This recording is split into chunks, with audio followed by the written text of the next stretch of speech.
100%. So when I look at stress, you have the actual stress issue, like whatever that stress issue is, right? And so feeling anxious or feeling stressed about an issue is a good thing, right? Part of the reason that is there is to get you motivated to solve the problem. So I always look at the issue, I'm like, all right, why do I feel stressed? Usually you haven't closed the loop yet. I call it closing the loop. This problem, right? You take action to resolve the problem goes away. That's the closed loop, right?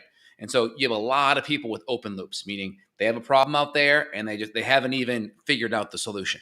So when it comes to being healthy and having good neurotransmitters, good adrenal function, good healthy diet and lifestyle habits, good anti-inflammatory type of environment, nutrient dense foods coming in, good nutrition, your ability to process that stressor when it hits you, it's not going to hit you as hard. It's not going to knock you off your pedestal. Two, you're going to be able to adapt and you're going to be able to think clearly and troubleshoot whatever the issue is. And so I always look at a problem. I say, okay, got it. How do I close the loop on that? What's the action item to execute that? So I always just kind of get clear, have a list. What are the things I can do and set in motion to resolve the issue? I think it's really important.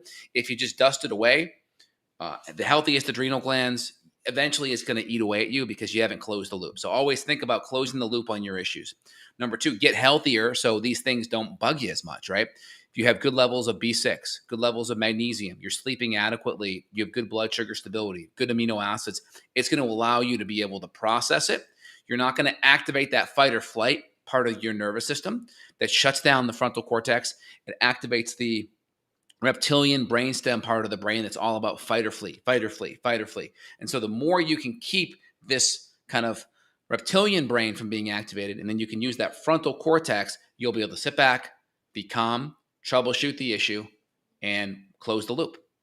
And this is hard if you've got toxins, if you've got Lyme, different Mm-hmm. infections. I mean, we've seen in the literature that certain infections and toxins basically decrease the blood flow to that front part of the brain. So you become a monkey. You do become Yep. primitive. As you mentioned, this reptile brain kicks in and you can't make good decisions and you certainly can't comprehend the future. You get stuck living in the day, the hour, the minute with that stress. And when you say close the loop, I think that resonates for a lot of people, but many people are afraid to close the loop because this means that they have to end a friendship that's toxic. They have to end a marriage that's failing. They have to fire someone that they don't like. They have to quit their job because they have a bad boss. So, closing the loop sounds so simple, but this could be a huge roadblock, for people. And I've seen it to where you've got a woman eating perfectly.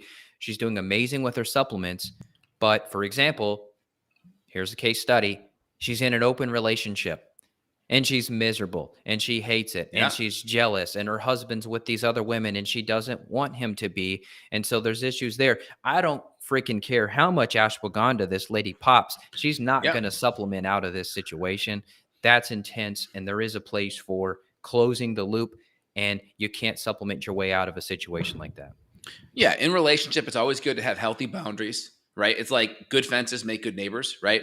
Having good emotional boundaries and how a relationship operates, right? If your family's asking 10 times of you, then 10 times of you, then they help you on the backside, right? This kind of parasitic give and take that. So you always have to have clear boundaries. I think it's a really, really important one. There's an awesome book out there by Henry Cloud called Boundaries. That's a really good one when I see patients in relationships. And it may not even be a relationship with their spouse. It could be a relationship with family or friends where there's just kind of a parasitic element of people asking many multiples from that person, then that person's providing back. And there should always be a give and take, right?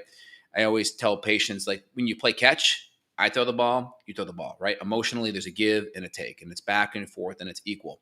When I start throwing the ball, you don't throw it back. I run back over, get the ball, come back, throw it again. That's very depleting, right? You miss the give and take.